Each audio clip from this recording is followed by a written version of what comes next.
اسرائیلی بمباری سے غزہ کا 45% علاقہ کھنڈرات میں تبدیل، 41,000 گھر مکمل تباہ، 2,22,000 مکانات کو جزوی نقصان۔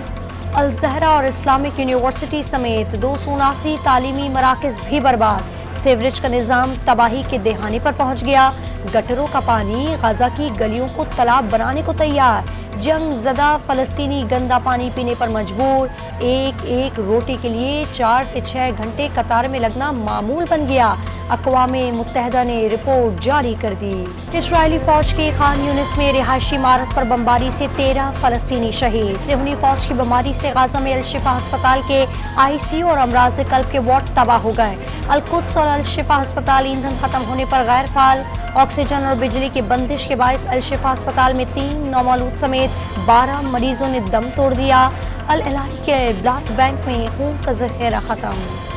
غزہ میں آپریشن روکنے کے باعث مریض سسک کر دم توڑنے لگے، دنیا کو اس خطرناک صورتحال پر خاموش نہیں بیٹھنا چاہیے، عالمی ادارہ صحت کا انتباہ، سربراہ خارجہ پالیسی یورپی یونین کا اسپتالوں کی صورتحال پر اظہار تشویش، مریضوں کو نکالنے کے لیے جنگ میں وقفے پر زور، غزہ کے ہسپتالوں میں آگ اور خون کا کھیل نہیں دیکھنا چاہتے، امریکہ کا اسرائیل کو پیغام، اسرائیلی افواج پر واضح کر دیا غزہ کے ہسپتالوں میں ہتھیاروں سے لڑائی سے گریز کیا جائے، معصوم شہریوں اور علاج کے لیے موجود مریضوں کو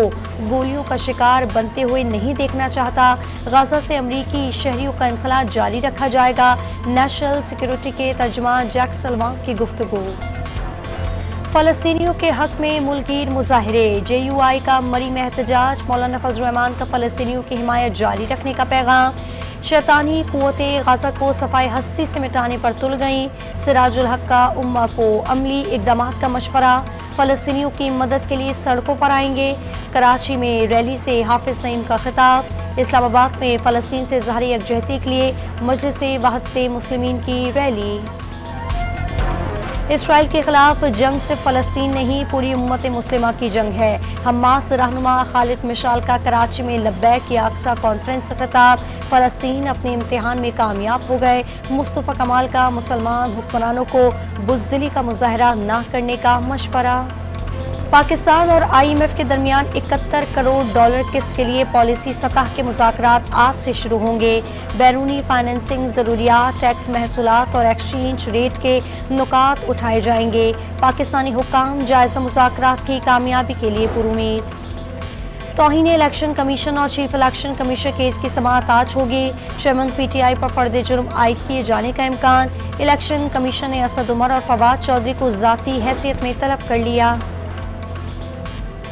لیگی قائد نواز شریف آج کوئٹہ میں اہم بلوچ رہنماؤں سے ملیں گے، بلوچستان عوامی پارٹی کے ساتھ انتخابی اتحاد کا اعلان متوقع، سابق وزیر اعلیٰ بلوچستان جام کمال نے نون لیگ میں شمولیت کی حامی بھر لی، کئی شخصیات نون لیگ میں شمولیت کا اعلان کرے گی۔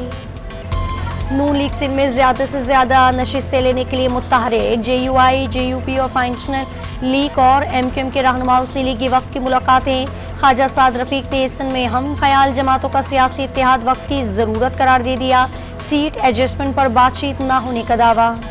ہو چکا اب اختیارات چاہیے،